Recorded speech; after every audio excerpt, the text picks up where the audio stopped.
là, un chien guide, en tout cas pour moi, c'est l'équivalent de mes yeux, quoi. Donc, Oui. quel lien vous entretenez avec vos yeux?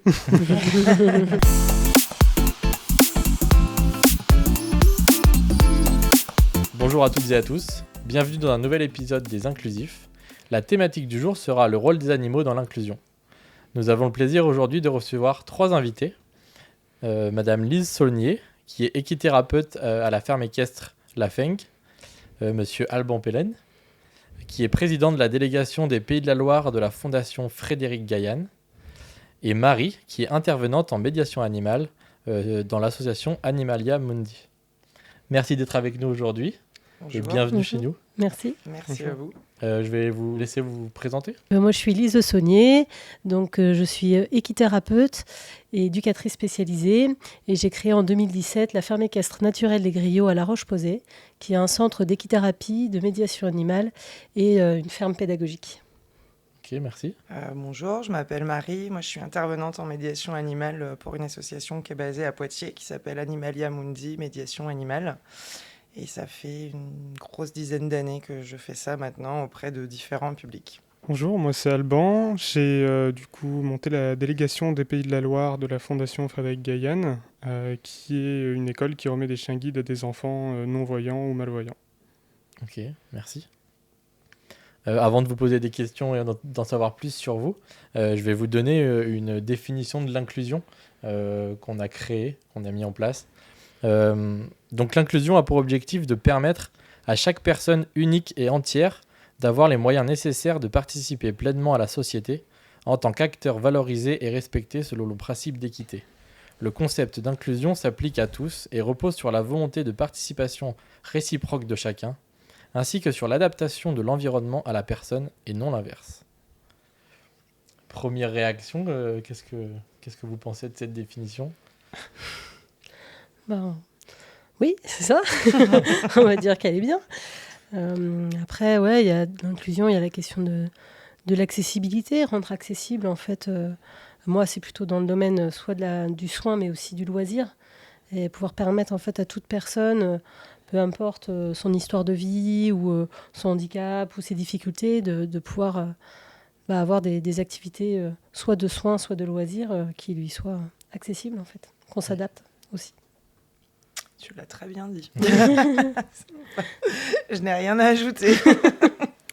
Moi j'aurais juste quelque chose à dire. En fait, je trouve ça un peu dommage d'avoir une définition de quelque chose qui est censé être au final naturel et intuitif. Parce que voilà, c'est quelque chose qu'on rencontre partout, qu'on fait déjà chez nous, pour la plupart, même sans parler du handicap ou quoi que ce soit. Et voilà, je trouve ça dommage d'avoir une notion qui a besoin d'être rédigée pour expliquer quelque chose qui doit être totalement humain et naturel. Ouais, merci pour la réflexion. C'est vrai que l'inclusion, on le conceptualise beaucoup, on en parle beaucoup, mais après, peut-être que dans les faits, dans les actes, c'est ça qui nous intéresse le plus. C'est aussi pour ça que vous êtes là aujourd'hui, pour parler de ce que vous faites au quotidien. Et comment vous participez, vous, chaque jour à cette démarche inclusive, au-delà de la simple définition du simple concept. Donc voilà, ça va être... je suis d'accord avec vous, Alban, ça va être plus intéressant de parler des actes et de ce que vous faites au quotidien. Après, je la trouve très intéressante, la définition, elle est très bien, voilà. Mais c'est juste cette petite notion en plus. Et j'ai oublié de présenter un invité de marque aujourd'hui, un chien, comme on dit, Alban ? Un chien guide d'aveugle. Un chien guide d'aveugle qui s'appelle Iris. Iris. Voilà. Qui est actuellement en train de faire sa sieste, là. Donc on la verra peut-être tout à l'heure. Ok. Et allons-y. Qui veut présenter sa structure et puis dire en détail ce que vous faites dans votre quotidien ? Ok, pas de souci. Donc, comme je le disais, moi je fais de l'équithérapie. L'équithérapie, c'est un soin psychique et physique qui s'appuie sur la présence du cheval comme médiateur thérapeutique.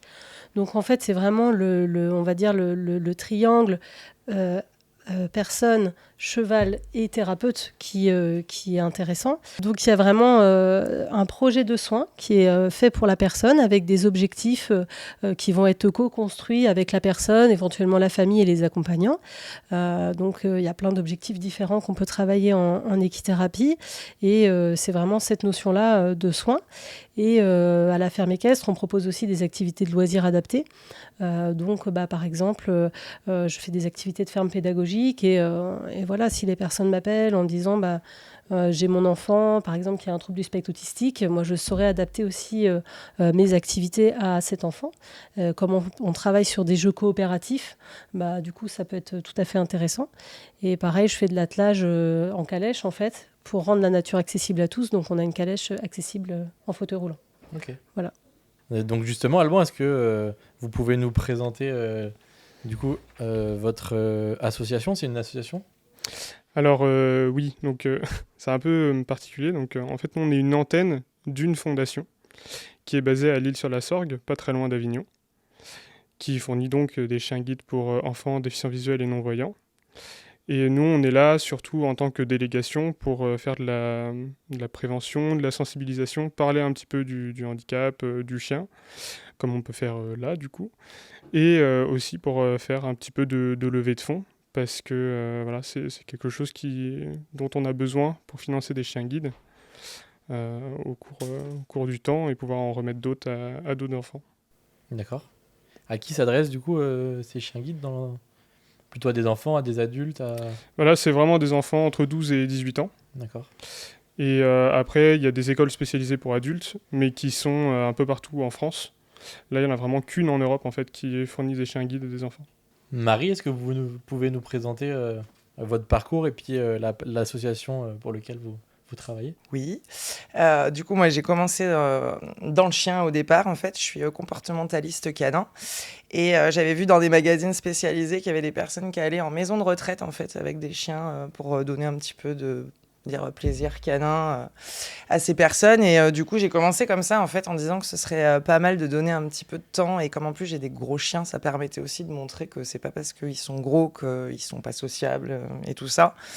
Et en fait, j'ai mis le doigt là-dedans et j'ai trouvé qu'il y avait des tas de choses à faire en fait par ce biais-là. J'ai eu en fait des articles dans le journal dans le coin au départ et c'est ce qui a fait que j'ai eu ensuite pas mal d'appels. Et après, je suis allée me former à Agathea, qui maintenant a des antennes un peu partout en France. Mais il y a plus de 10 ans, donc quand j'ai fait la formation, c'était à Colmar, en Alsace. Voilà. C'est un très bon centre de formation d'ailleurs, soit dit en passant. Et après, en fait, au départ, j'ai démarré avec une autre association.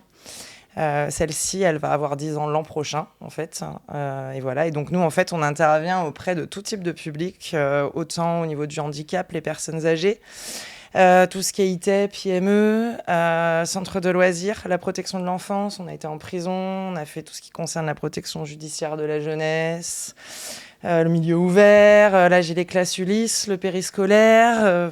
Je pense que j'en oublie. Je suis désolée pour eux. Mais en fait, il n'y a pas de frein au public. En fait, il faut juste adapter les activités en fonction des types de publics.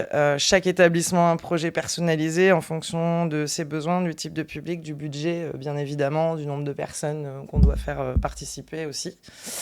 Voilà, avec des objectifs personnels pour chacun des bénéficiaires qu'on essaye de faire évoluer voilà, au fur et à mesure des séances. Il y a des structures avec lesquelles je travaille depuis des années. Donc, il y a des groupes que j'ai vus vraiment beaucoup évoluer, notamment dans le handicap, où j'avais des groupes qui, au début, n'étaient pas très autonomes avec l'animal.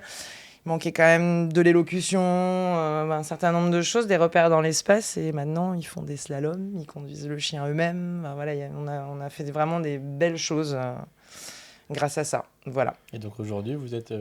Combien dans l'association?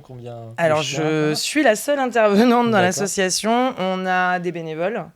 Il y en a depuis des années, d'autres par période aussi. Ça dépend des disponibilités des personnes. Moi, j'ai 8 à 10 chiens à peu près qui tournent en médiation. Il y a des bénévoles qui en ont. On les a formés ensemble. Là, on est en train de former aussi, on commence à former des chiens pour des éducateurs spécialisés, par exemple, qui vont travailler, du coup, on va dire, plus en individuel sur leur structure avec l'animal. En tout, on a quand même quasiment une vingtaine de chiens qui tournent entre les chiens des bénévoles, de la trésorière de l'association, etc., et les miens, parce qu'il faut aussi des temps de repos pour eux. Il y a aussi des temps de formation. Il y a eu le Covid, qui a été quand même pas facile pour les jeunes animaux, voilà, avec les masques, pas de masque, boulot, pas boulot, etc. Donc voilà, il y a quand même une vingtaine d'animaux qui travaillent. Les bénévoles, en ce moment, je dirais qu'ils sont au nombre de 6 ou 7, dont certains plus actifs que d'autres. Il y a des périodes, en fait, mais les gens ont un travail aussi, donc ils donnent de leur temps quand ils peuvent, quoi. Merci. Voilà. Lise, Oui. Même question, du coup. Pour vous, vous êtes combien d'intervenants, combien de personnes Alors moi je suis toute s'occupent de ça seule. D'accord. Ouais, moi je suis toute seule sur la ferme. Après j'ai des gens qui m'aident un petit peu pour l'organisation parce que donc nous la ferme elle est sur 15 hectares de clôturée donc c'est beaucoup de travail. Donc heureusement que j'ai mes petites mains, mon conjoint, des amis, mon père qui viennent donner des coups de main quand il faut planter des piquets à la main ou autre. Mais sinon pour tout ce qui est intervention, moi je suis seule sur la structure. D'accord. Vous avez combien d'animaux Alors, donc là, en chevaux poneys, on en a 7. Et après, on a 2 lapins, 2 moutons qui sont arrivés il n'y a pas longtemps. Et j'ai une petite minette là, que j'ai récupérée, en fait, que la vie a amenée devant les roues de ma voiture. Et du coup, qui sera une experte en ronron-thérapie. Vraiment, j'en suis sûre. Parce que pour les chats... Voilà, il faut vraiment. Tous les chats ne sont. Enfin, d'une manière générale, tous les animaux ne sont pas faits, ne peuvent pas, en fonction de leur personnalité, faire de la médiation ou de la zoothérapie. Mais alors, les chats, c'est encore. Je regarde Marie, mais Je suis c'est complètement d'accord vraiment avec toi. des animaux qui sont quand même très, très indépendants. Ils ne le sont pas tous. Et je pense que Nouméa sera, enfin, j'en suis sûre, une super accompagnante aussi. Voilà. Alban, combien vous fournissez du coup de chiens guides chaque année? Est-ce que vous avez une idée en tête de chiffres? Alors, déjà, je peux vous dire qu'il y en a eu 77 de remis depuis le début de la fondation, D'accord. depuis 2003. Chaque année, on est en moyenne à 8 chiens guides de remis.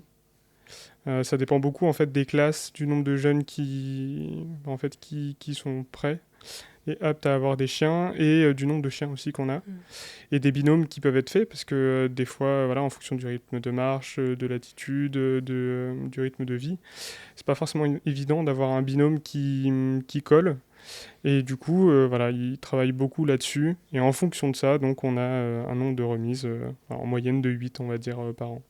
Et c'est combien de temps, du coup, la formation du chien et la formation du couple Alors, humain-chien? il y a plusieurs trucs du coup. Donc, en fait, le chien commence à être formé en guidage à proprement parler à partir d'1 an. Avant, il y a toute la formation qu'il fait avec sa famille d'accueil, voilà, le assis, marche en laisse, couché, comment se comporter à la maison, enfin voilà, tout ça, en fait, c'est la famille d'accueil qui le fait avec les éducateurs, donc il y a des temps où il se déplace là. Et après, le temps de formation à proprement parler du chien guide, c'est de 6 mois à 1 an, en fonction voilà, du chien, de ses capacités, parce que comme pour la zoothérapie, du coup, tous les chiens ne sont pas peut-être chiens guides. Il y en a, par exemple, au cours du parcours, qui déclenchent des phobies, que ce soit pour des reflets, des bruits, et c'est très très embêtant, du coup, quand on remet un chien qui a ce genre de problème, parce que ça peut déstabiliser totalement le bénéficiaire, qu'il soit adulte ou enfant. Et à partir de là, une fois que le chien est formé, on accueille donc les jeunes en classe. Et en ce qui concerne les jeunes, il y a un week-end de découverte avant, où ils viennent soit à la fondation, soit dans des écoles pour adultes, et c'est les éducateurs qui se déplacent. Et donc là, ils découvrent le chien, qu'est-ce que c'est exactement, parce qu'il y en a beaucoup qui ne savent pas spécialement comment se comporter avec un chien.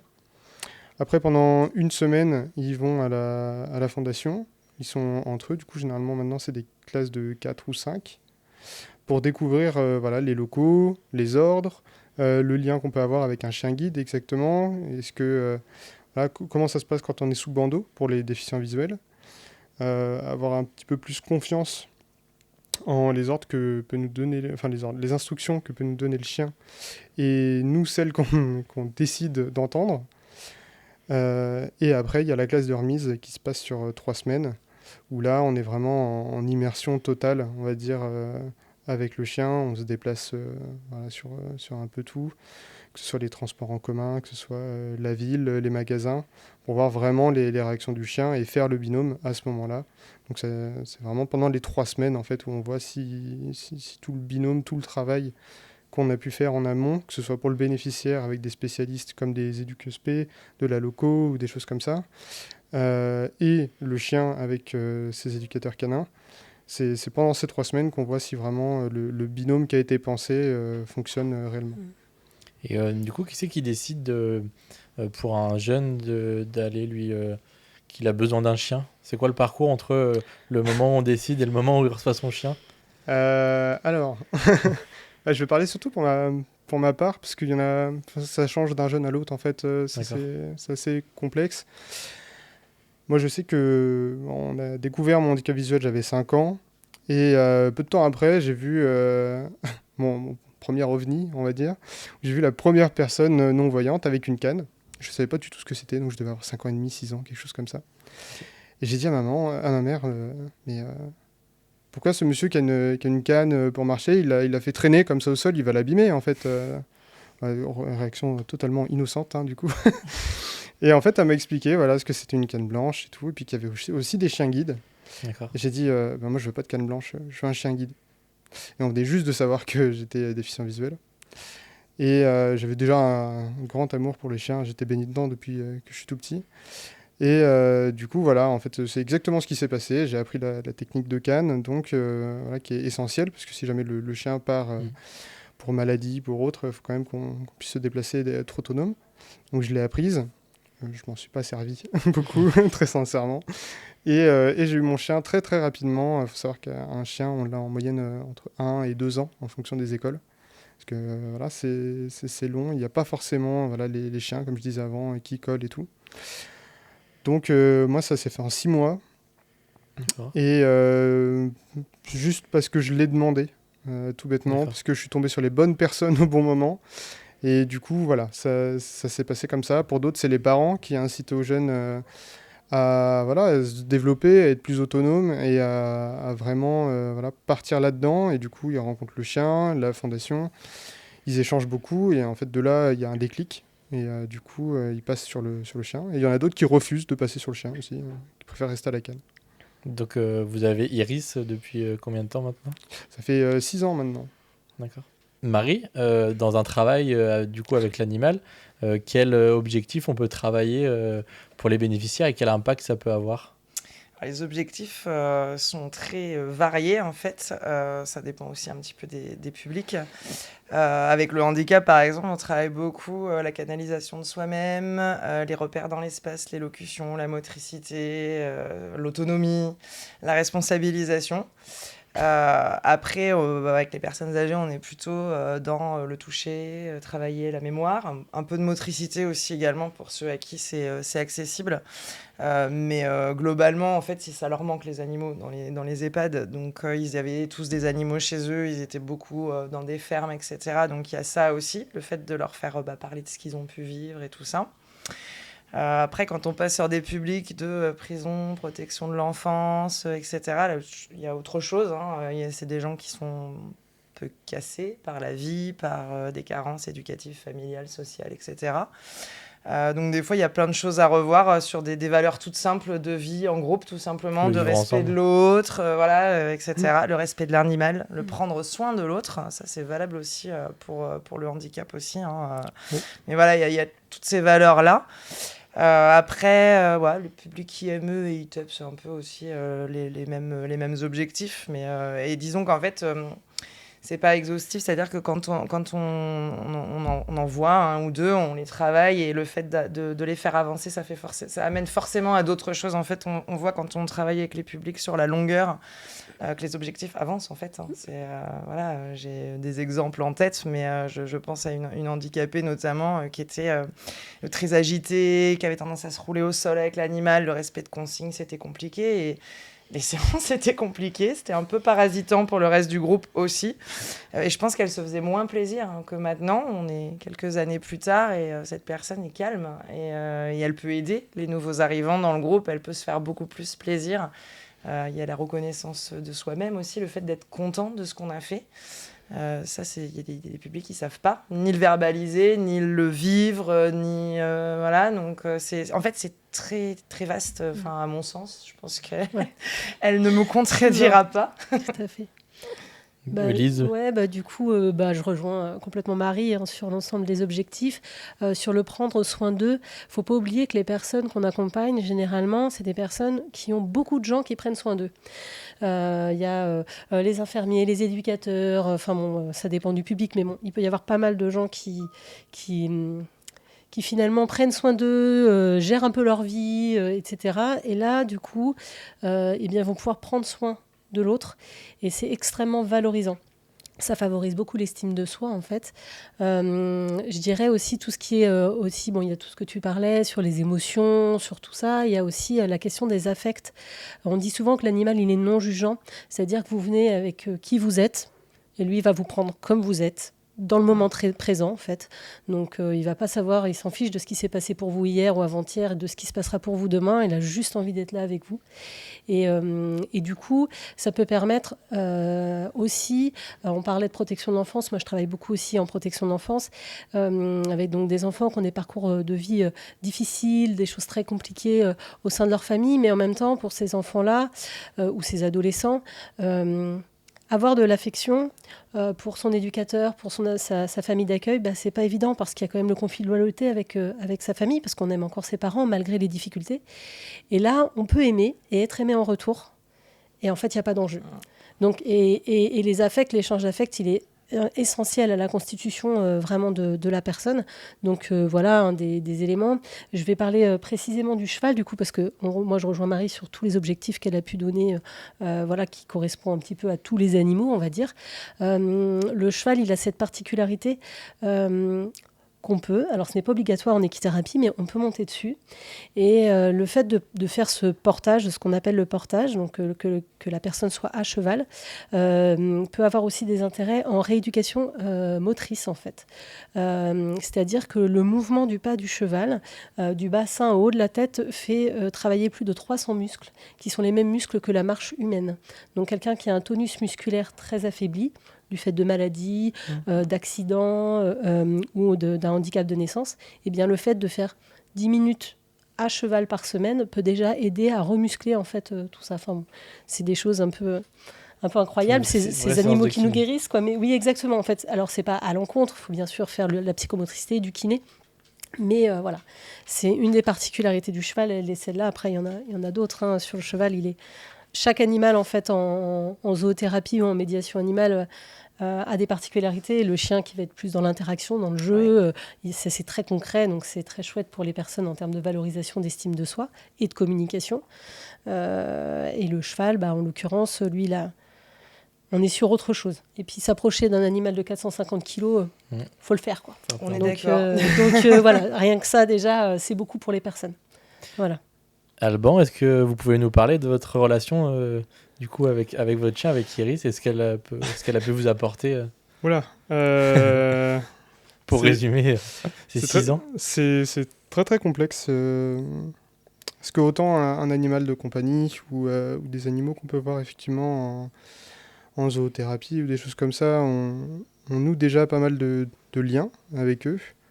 Et ils nous aident beaucoup. Là, un chien guide, en tout cas pour moi, c'est l'équivalent de mes yeux, quoi. Donc, oui. Quel lien vous entretenez avec vos yeux?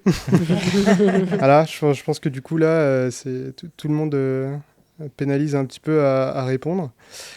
C'est beaucoup de bonheur. Beaucoup de bonheur. J'ai perdu 40 kilos depuis que je l'ai. Donc, voilà. Rien que sur le plan physique, ça va déjà beaucoup mieux. Et puis après, voilà, psychologiquement, ça aide aussi à avancer et puis à se déplacer dans des lieux qui ne sont pas évidents, où on peut vachement appréhender, on peut craindre les obstacles, les gens. Et en fait, c'est-à-dire qu'on n'est jamais vraiment tout seul, du coup. Et c'est vraiment rassurant. D'accord. Au-delà d'un chien, ce qui était intéressant tout à l'heure, vous disiez que c'est une partie de vous.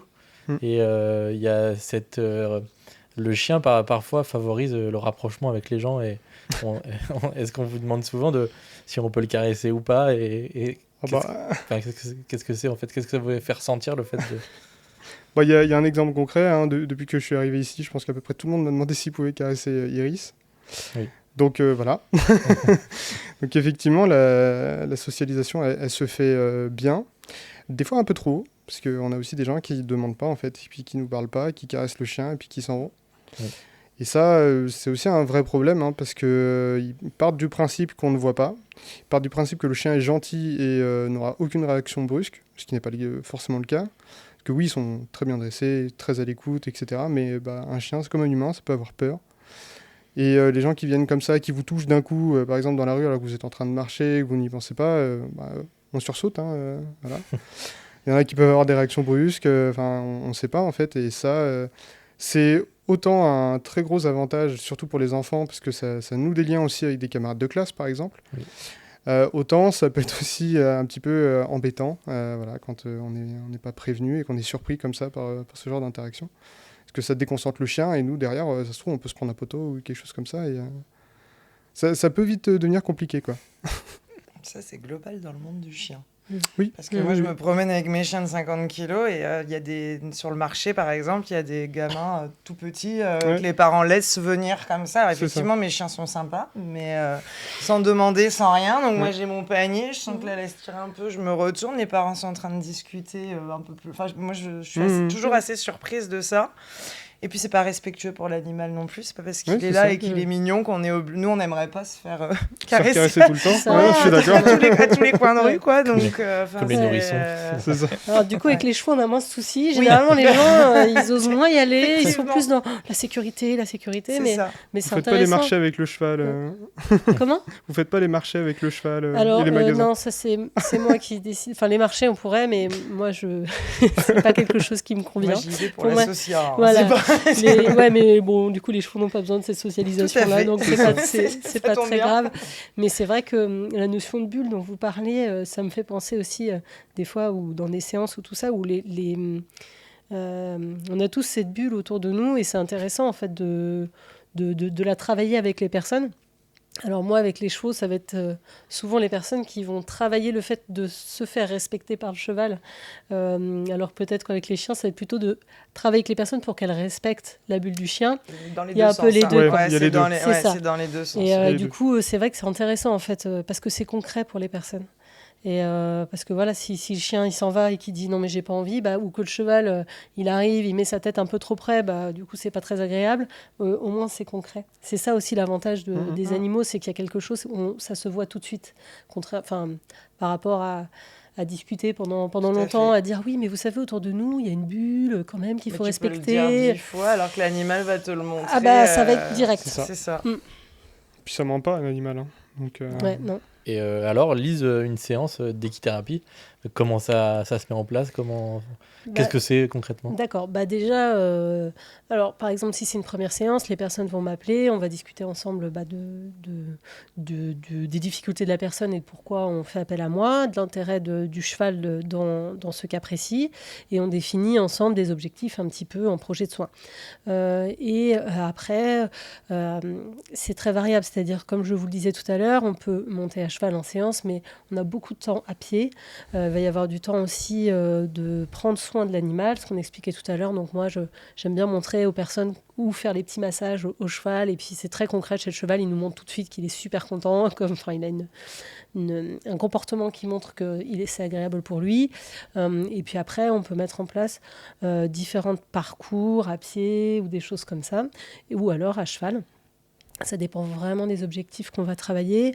Je vous parlais tout à l'heure de la bulle.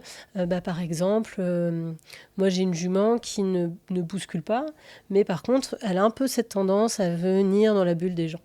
Alors ça peut être très agréable parce que les gens peuvent dire waouh, je le vis super fort le fait d'avoir cette grosse tête qui vient se poser contre moi et voilà. Et puis d'autres peuvent dire bon, je suis pas trop à l'aise. Et l'idée c'est de leur dire maintenant voilà, comment s'affirmer pour dire au cheval maintenant tu restes à 1 mètre de moi et c'est moi qui viens vers toi par exemple.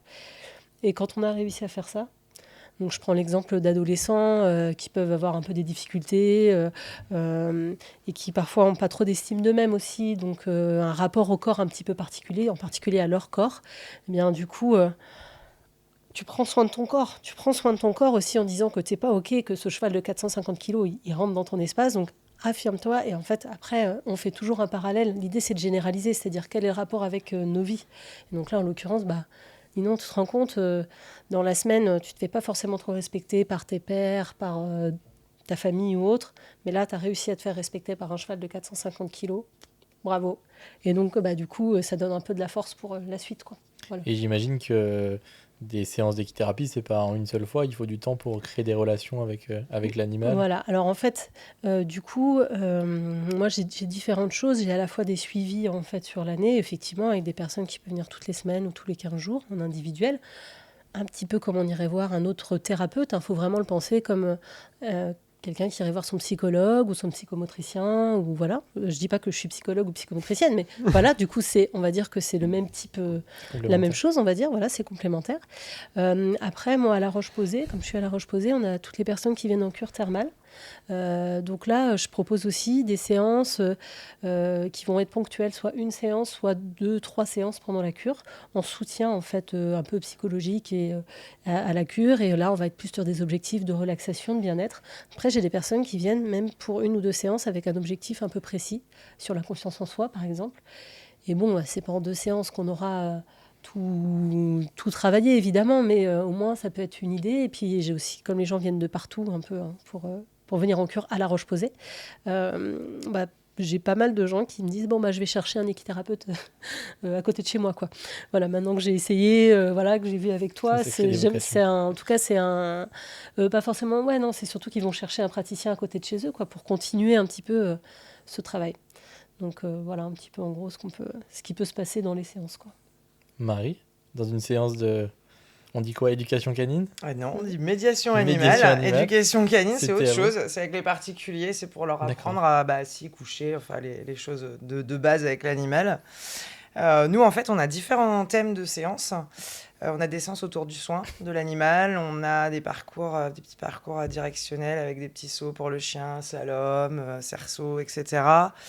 De temps en temps, on a la chance d'avoir des portées de chiots qui viennent sur quelques semaines. Donc là, ça permet de travailler encore autre chose au niveau du relationnel. On fait des promenades, on mixe les publics en interpublic aussi. Donc par exemple, des enfants avec des personnes âgées, etc. Voilà, donc on a tout ça qu'on fait jongler en fait en fonction des rythmicités. Parce que c'est pareil, j'ai des structures avec des récurrences tous les 15 jours, tous les mois, toutes les semaines, etc. Donc voilà, on varie en fonction de tout ça. Et autant que faire se peut, parce qu'il y a des groupes où on ne peut pas, quand il y a trop de fauteuils roulants, c'est pas possible. Mais sinon, c'est un chien par bénéficiaire. Donc ils le choisissent en général à l'arrière du camion. Ils participent à ces soins en fin de séance, à l'installation du matériel. Voilà, c'est de A à Z, avec l'animal qu'ils ont choisi, qui est souvent celui qui va les pousser dans leur petit retranchement au niveau comportemental d'ailleurs.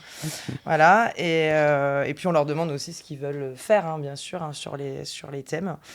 Différents thèmes. Après, avec le handicap, il faut quand même savoir que quand on met des slaloms et des choses qui mobilisent beaucoup la concentration, il ne faut pas faire ça toutes les semaines non plus, parce que sinon, le slalom, à la fin, ils ne vont plus vouloir le voir. Il faut que ça garde un côté ludique aussi et qu'ils aient l'impression d'avancer, de se faire plaisir. Et les séances chaudes, c'est pas mal aussi, parce que ça fait du cocooning et vraiment de la grosse prise de soin, on va dire. Et avec les publics d'enfants, de protection de l'enfance, ça permet aussi qu'ils expriment un certain nombre de choses aussi. Il y en a qui livrent des choses très très fortes, en fait, du fait de voir la maman avec ses bébés ou pas la maman quand elle a eu des soucis et tout ça. Et ça, c'est chouette et c'est fort aussi, de les entendre. Et ça permet de verbaliser des choses qu'ils ne verbalisent pas, en fait, autrement. Donc je pense que c'est un intérêt aussi. Et principalement, c'est vous qui vous déplacez Alors, j'ai, on va dire, 30-35% de l'activité qui se fait chez moi. Du coup, j'utilise trois équidés un petit peu, parce qu'en fait, on fait souvent des journées pique-nique. Ils viennent en fin de matinée, on fait une séance avec les chiens, ils mangent sur place. Et en début d'après-midi, on fait une séance avec les équidés. Ou des séances toutes seules, mais la formule à la maison, c'est pas mal ça. Et après, le reste du temps, oui, je me déplace sur structure. Il y a des structures où ils sont dans l'incapacité de déplacer les personnes. Donc, j'ai des groupes de 4 à 8 participants, selon les structures, en gros, sur les groupes. On fonctionne à peu près comme ça. Tout ce qui est fauteuil aussi, il faut avoir l'accessibilité pour. Voilà. Et pour l'instant, c'est pas trop une demande au niveau des structures avec lesquelles je travaille, celles qui ont vraiment beaucoup de fauteuils, de me les amener à la maison. Oui. Et ça me nécessiterait quand même quelques travaux d'aménagement. Voilà. Il y a des espaces qui, je dirais, seraient utilisables au beau jour assez facilement.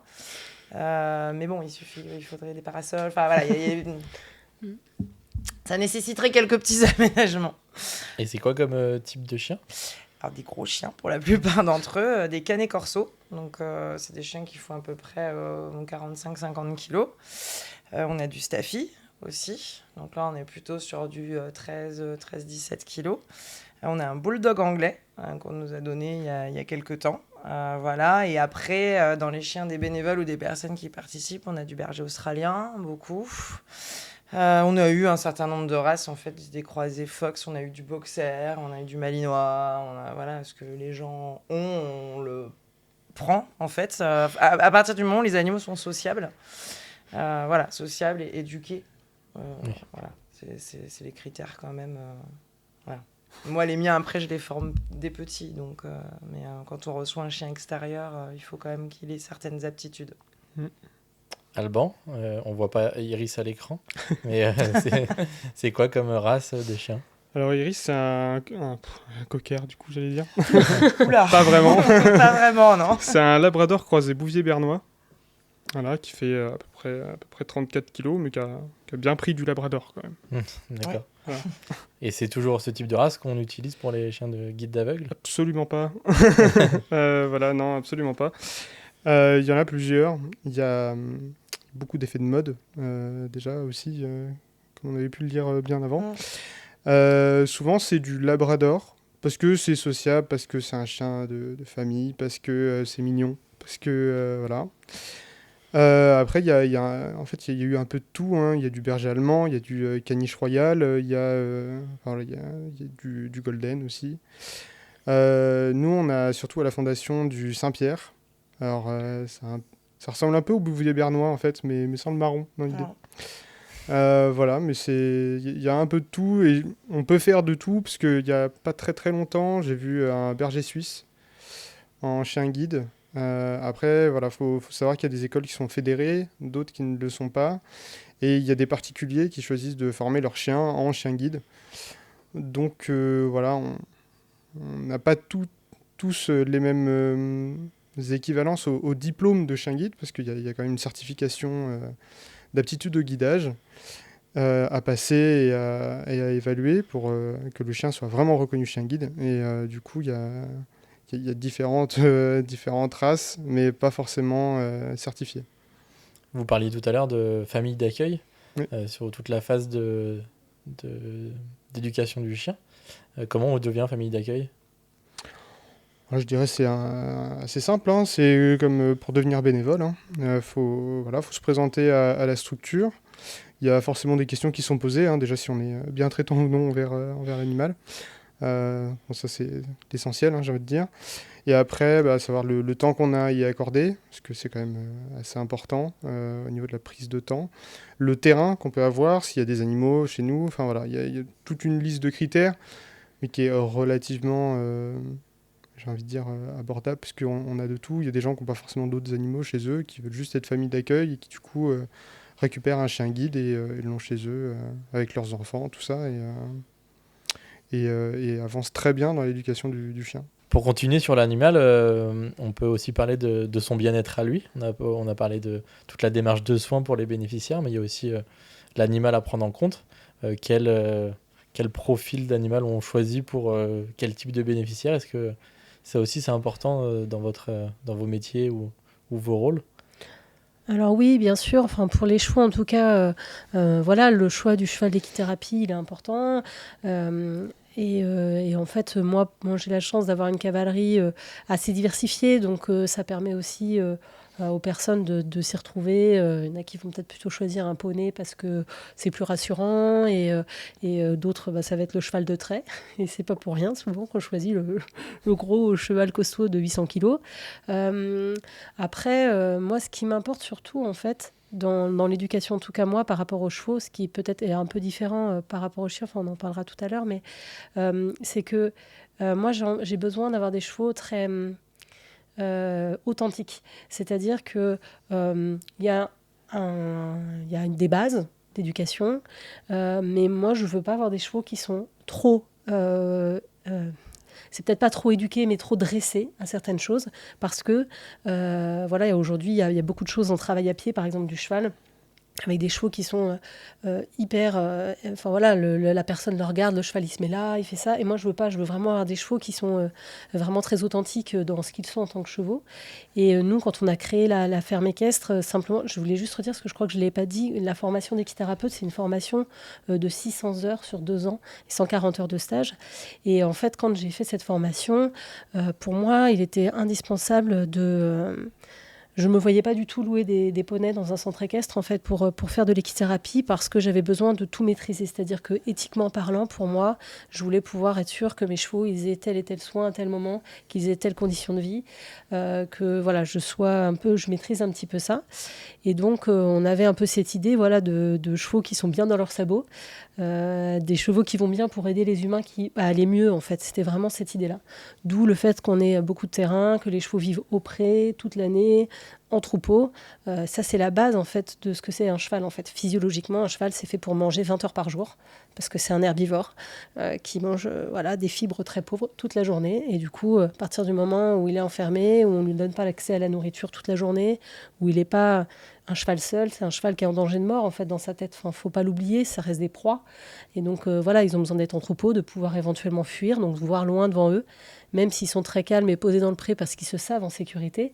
Mais c'est aussi parce qu'on leur donne des conditions de vie qui sont adaptées à leur espèce. Donc ça, c'était vraiment important. Et dans les autres espèces qu'on accueille aujourd'hui, depuis peu sur la ferme pédagogique, pareil, on essaie de vraiment faire attention. Voilà, le lapin, c'est un herbivore strict. On ne donne pas de céréales à son lapin, malgré le fait que dans tous les magasins, on voit qu'on a des petits trucs de céréales, sauf qu'un lapin, c'est pas fait pour manger des céréales. Donc voilà, c'est des petits éléments qui sont importants et qu'on essaye aussi de transmettre. En tout cas, moi, au niveau de la ferme pédagogique, c'est important aussi de transmettre ces éléments-là aussi du bien-être. Marie, est-ce que vous avez aussi, vous, cette démarche Le même genre d'exigence. Au-delà d'écologie, mais cette démarche éthique dans ce que vous faites? Oui. Je vois pas du tout mes chiens dans des chenils de 4x3 comme ça peut se voir. J'ai aussi grand terrain, j'ai 3 hectares chez moi. Il y a quasiment 2 hectares pour les chiens et 1 pour les équidés. Et tout le monde, effectivement, est en liberté. Bon, les chiens, ils sont par groupe de 2 ou 3, mais pas une dizaine de chiens ensemble. Sinon, c'est un peu le bazar. Voilà. Sinon, c'est la meute. C'est ça. Ils ont des dépendances qui sont ouvertes, en fait, avec leur caisse en bois, avec la paille pour la nuit, l'eau à volonté. Et, parce que la journée, on est en camion, on voit du monde, on fait des tas de choses. Et quand ils sont au repos, ils ont de l'espace, ils peuvent se dépenser, ils ont des arbres, Ça me paraît essentiel aussi, qu'ils soient détenus dans de bonnes conditions. Et c'est ça aussi qui fait qu'ils ont envie d'aller au contact des personnes aussi, je pense, parce qu'on fait attention à leur rythme de travail, faire attention à la fatigabilité. Là, en ce moment, il fait chaud, etc. Les jours de repos, les fins de carrière aussi. Parce que je les place, en fait, à la retraite. Donc, chez les potes ou chez les bénévoles. Il y en a qui restent plus tard que d'autres. Donc, ça, il faut faire aussi attention à ceux qui vont peut-être se fatiguer plus vite. Et là, ça rejoint ce qu'on disait de la formation aussi. Il faut les prendre tels qu'ils sont, quoi. Je veux dire, pour apprendre assis à un chien, il y a des techniques et ça va marcher avec tous les chiens, ça, on est bien d'accord. Mais pour leur montrer différents types de publics et tout ça, chacun a son rythme. Il y en a, ils vont pas pouvoir partir sur du handicap très jeune parce qu'ils sont très calmes. Il y en a, ça va pas du tout être le cas. Il y en a, c'est des plans, aller faire des trucs avec des gamins où on va faire des parcours. Ça les embête un peu, Donc, on essaye aussi, qu'ils soient aussi respectés dans ça et de pas leur imposer des séances à répétition qui seraient pas dans leur capacité. Et je pense que c'est comme ça qu'on en fait des animaux qui sont heureux. Et je te rejoins sur l'authenticité parce qu'ils savent faire plein de choses. Mais alors déjà, si je vous les donne, ils vont savoir que vous n'êtes pas des bénéficiaires. Et du coup, si c'est pas demandé correctement, ils vont partir un petit peu, s'appuyer un peu sur la laisse et vous promener. Avec les bénéficiaires, ils ont un comportement différent, mais ils vont savoir s'adapter. Je veux dire, quelqu'un qui est trop excité, qui est speed, etc., les gros chiens, ils se couchent et il n'y a pas moyen de les bouger. Ce qui est interpelle la personne qui tient la laisse. Et voilà, et c'est comme ça aussi qu'on leur apprend aux personnes à respecter l'animal. Et vous voyez, là, pourquoi il s'est couché, il a chaud, ou tu cries, ou etc., etc. Et ça permet ça aussi. Et je pense qu'il faut leur laisser cette marge de manœuvre-là, que c'est aussi comme on disait, le lien, en fait, tout à l'heure, entre nous, l'animal et le bénéficiaire, en fait. Mais si l'animal, il est trop formaté, on n'aura plus ça. Et je pense que du coup, notre travail se perd un petit peu, en fait. Voilà. Et après, je suis pas sûre de connaître beaucoup d'animaux qui vont sur commande, tout faire tout le temps, quelles que soient les conditions, comme ça. Regarde, on le voit avec ta chienne, qui est adorable et tout, mais tu disais tout à l'heure, si elle a envie de faire sa sieste, elle fera sa sieste tranquillement, et elle a bien raison, en fait. Non, clairement. Voilà. Et moi, je voulais rebondir par rapport à ce que tu dis aussi, il ne faut pas oublier que les animaux de médiation, et je pense que ça doit être, tu vas le dire Alban, ce que tu en penses par rapport à ça, c'est qu'ils prennent quand même beaucoup sur eux, hein. Ouais. C'est quand même différent du poney qu'on a dans le jardin, voilà, ou du chien qui est le chien juste de compagnie. Et donc, c'est pour ça cette idée on leur demande de nous aider à aider les gens, ou en tout cas à être des yeux pour Alban. Et éthiquement, je trouve que le minimum qu'on peut leur faire, c'est de leur proposer ça. Et c'est aussi parce qu'ils vont avoir ces conditions de vie autant adaptées à leur espèce, chaque espèce différente, comme on l'a dit tout à l'heure, qu'ils vont être aussi des bons animaux médiateurs, ou des bons animaux de... Alban, j'imagine que ce bien-être animal, il vous tient à cœur aussi. Oui, on a un contrat de travail avec Iris, donc à la CRTT, j'appelle un ticket, tout ça, c'est voilà. Mais non, moi qui me déplace beaucoup, surtout que là, elle a 9 ans, là, donc elle commence à se faire vieille aussi, ça on le ressent, nous, au harnais. Donc voilà, moi je marche beaucoup, je marche assez vite en plus, donc voilà, elle trottine tout le temps, elle est contente de travailler, mais il n'empêche que voilà, la fatigue se ressent et il faut aussi respecter ça. Je pense qu'effectivement, c'est la moindre des choses qu'on leur doit. Et voilà, moi, il y a des fois où je fais des soirées de gala, il y a 200 personnes, peut-être d'autres chiens, il y a beaucoup de bruit, la chaleur, il y a plein de trucs, il y a le train. Et là, quand on a fait ça, un peu plus tard que le week-end dernier, le lundi, c'était stand-by, quoi. Donc, elle a fait sa sieste toute la journée, elle était dans le jardin, tranquille. Enfin, voilà. Est-ce qu'un chien guide, on le garde jusqu'à la fin ? Entre 8 et 10 ans, en gros, le chien part à la retraite, en fonction de son état de santé, hein, bien sûr. Et de là, soit on choisit de le mettre en famille d'accueil, soit on le garde si on peut, soit on le met dans de la famille proche pour le voir plus souvent, tout ça. Okay. Ça c'est vraiment au cas par cas, ça. On arrive au bout de notre émission. Pour conclure, je vais vous poser une dernière question, une question d'actualité sur chacun, votre travail, votre rôle respectif, si vous voulez dire un mot d'événements qui va arriver ou de choses vous concernant. Je vous laisse un dernier mot. Ok, du coup, sur la ferme équestre, l'équithérapie, donc c'est toute l'année, hein, ça, voilà, en fonction des besoins. Et puis, sinon, il y a beaucoup d'activités cet été à la ferme pédagogique, hein, donc venez nombreux, c'est ouvert à tous. Voilà, on peut aussi faire des balades en pleine forêt, une balade de 2 heures en calèche, les cheveux dans le vent, accessible aussi, du coup, au fauteuil roulant. Merci. Nous aussi, on peut venir. Oui, bien sûr. On n'est pas obligé d'avoir un fauteuil roulant pour faire une balade en calèche. Ça me rassure. C'est chouette. On est rassurés. Avec plaisir, je vous accueille avec plaisir. On viendra alors. C'est vrai ? Pourquoi pas ? Moi, j'ai pas grand-chose à ajouter, si ce n'est que on va continuer ce qu'on fait. On est presque plein jusqu'à la fin de l'année. Là, au niveau du planning, on fait les plannings à l'année. Comme tous les ans, on a eu quelques nouveaux projets qui nous ont bien occupés et qui étaient chouettes. On a découvert des nouvelles choses. Donc voilà, on en est à la 3e ou 4e génération de chiens aussi. Donc ça fait quelque chose aussi, ça. Ouais, de travailler avec les arrière-petits-enfants ou petits-enfants des premiers. C'est chouette. Donc il y a ça aussi. Et après, nous, alors là, cette année, il n'y a pas, parce que c'est tous les 2 ans, mais sinon, on est aussi présent à la journée des associations à Poitiers. Et donc, on y fêtera nos 10 ans l'année prochaine. Donc pour ceux qui sont du coin, si vous avez envie de venir vous y balader, voilà. Avec plaisir. Alban ? Nous, on a pas mal d'événements par délégation, donc je vais pas parler de ça, je vais parler d'un événement phare de la Fondation, qui est la remise des chiens guides qui se passe en même temps que les journées portes ouvertes, qui sont le dernier week-end de septembre. Donc à cette occasion, toutes les écoles de chien guide sont ouvertes. Nous, on a la remise qui se fait, donc où il y a vraiment l'événement symbolique où les familles d'accueil et les donateurs remettent le chien aux enfants. Et je peux que vous inviter à y aller. C'est assez magique, ça se passe sur un week-end entier. Et prévoyez vos Kleenex. Voilà. Merci à tous les trois pour cette émission. Merci à vous. Et puis on se dit à la prochaine. Au revoir. Au revoir. Mais ça c'est diffusé ou c'est en off le bêtise? D'accord. Bonjour. Non, mais Déjà, c'est dans le bêtisier dès le départ. donc là, elle reprend, je la coupe. Tu la coupes. Et donc, le cheval King.